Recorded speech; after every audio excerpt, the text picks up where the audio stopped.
50 essential photography tips for beginners who want to photograph buildings.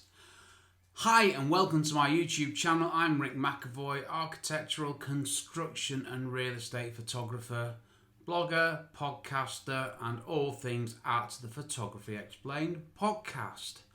Welcome to my YouTube channel. Yes, this week on my blog, 50 essential photography tips. I've told you all that, haven't I? And it's in the title for the video, so I don't need to repeat myself.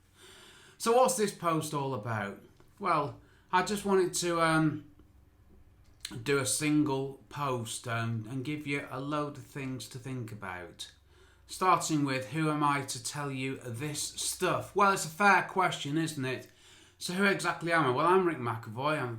I specialise in architectural, construction and real estate photography.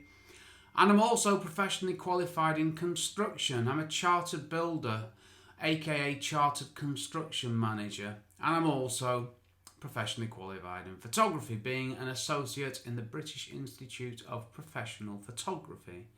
So this is what I'm qualified in, this is what I know, this is what I teach, this is what I do. So you're in safe hands with me.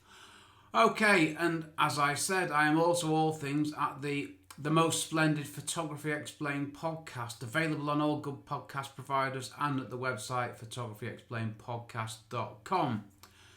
Shameless plug there. Right, so in the blog post, what do I write about? Well, the first little lot of stuff is gear. You need a camera, you need a lens. Yeah, of course you do. Now, gear isn't the be-all and end-all, but you need some stuff to start with. So, I use a Canon 6D, a full-frame DSLR. Now, I recommend you get a wide-angle lens. How wide? I was just looking to see if my Canon 6D was around then, but it's not. It's in my bag, which is, it's not here. Where's my camera? Oh, well. So I use a Canon 6D full-frame DSLR. I also use my go-to lens for architectural, construction and real estate photography. For all photographing of buildings, it's the Canon 17-40mm f4L lens. Now, it's a fantastic lens. It's not expensive. Well, it's about 600 quid. So in photography terms, it's not expensive, but relative to other things, it is expensive. It's a lot of money, but let me tell you this, if you buy one of these lenses now and look after it, sell it in 10 years, you'll get your money back, no problem. Inflation not included in that statement. It's a brilliant lens, it does the job. Maximum aperture is f4, doesn't bother me. Why is that?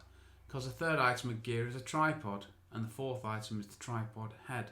Yes, I take all my architectural, construction and real estate photography photos, which I'll abbreviate going forwards to photos, okay?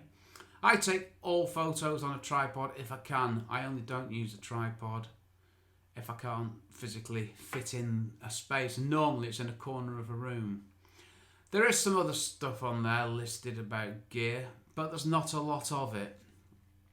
That's the point I want to make. You don't need a lot of gear to do this. Sorry, that's my remote control, so I don't sit there and have to go like that when I've finished. I hate that. You don't need a lot of gear to photograph buildings. I use the camera, lens, tripod, geared head and a grey card on pretty much every shoot, and on most shoots I won't use anything else. And I mean that, I don't use anything else. I then go on to, well, what kind of building photography do you want to do? You've got architectural, construction products, real estate, commercial premises, buildings in nice places, any other buildings. I just give you a few pointers on that. Then I move on to how you're going to take the photos. Camera modes, aperture, shutter, ISO, focus point, HDR, auto bracketing, not HDR. If I say HDR, everybody hates me and says that I shouldn't do it. If I say auto bracketing, everybody says, oh, well done, that's really good technical things that you're doing. Self-timer. Yes, I use a self-timer. The thing built into the camera, not some fancy remote thing or some app on my phone. I use a self-timer. Then I fly on to processing. These are just a couple of lines of things to think about and pointers and things to get you in the right direction. So processing, Lightroom, horizontals and verticals, basic processing, removing stuff. What do I use Photoshop for? To remove stuff and nothing else. If I need to change the sky, I don't do it in Photoshop.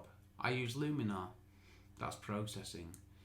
Then we've got some more general stuff, which is good stuff about considerations. Things you might not have thought about that are relevant to photographing buildings, and things that will help you learn, grow and develop and get your own style. Now, your own style, you won't get it straight away. It might just happen naturally over time, or you might consciously create your own style. It's up to you. Mine evolved. I didn't know it was evolving. I didn't know I was doing the same things over and over. I didn't know I had a style of my own until it was pointed out to me at my BIPP portfolio review. So yeah, it'll happen over time, but practice, practice, practice.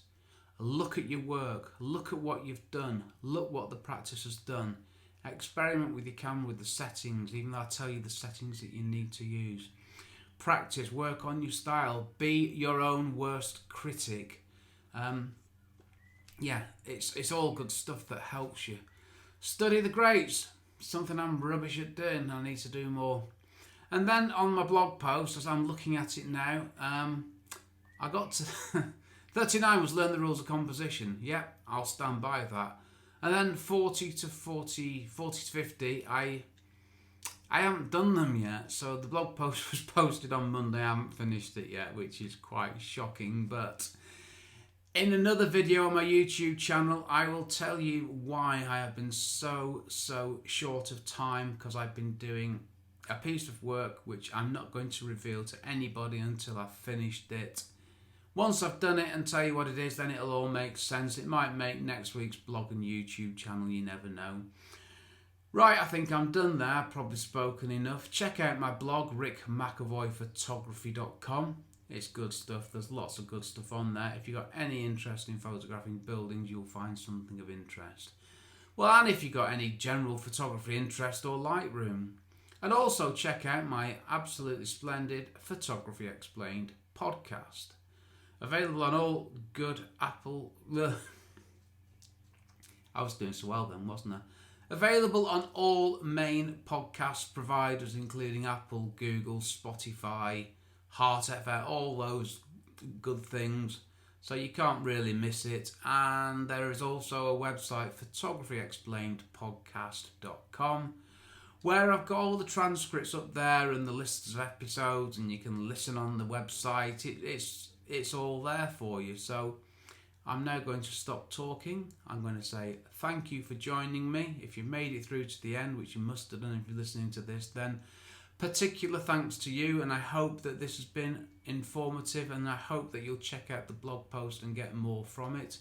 I've been Rick McAvoy. Thanks for watching, and I'll see you on the next video. Cheers from me, Rick.